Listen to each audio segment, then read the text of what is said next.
या न्यूज बुलेटिनचे सहप्रायोजक आहेत गोकुळ.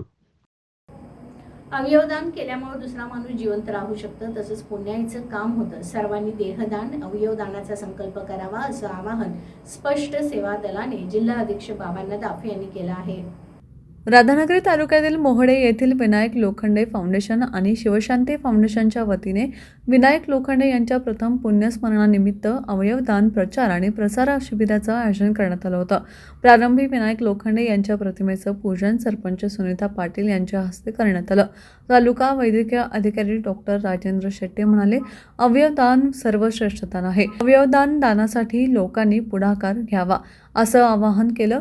प्राध्यापक अशोक पाटोळे यांनी अवयवदान आणि प्रसार याविषयी मार्गदर्शन केलं.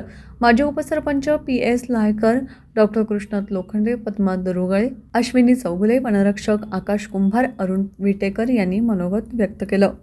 राशिवड येथील प्राथमिक आरोग्य अधिकारी डॉक्टर सायली पाटील, सरपंच सुनीता पाटील, उपसरपंच प्रेमलता पाटील, सदस्या सरिता पाटील, बाळासाहेब पाटील, भगवान पाटील, पोलीस पाटील, तानाजी कांबळे, सहदेव कांबळे, आरोग्य सहाय्यक KK पाटील, देशपांडे जाधव, अश्विनी चौगुले आदी विद्यार्थी शिक्षक उपस्थित होते.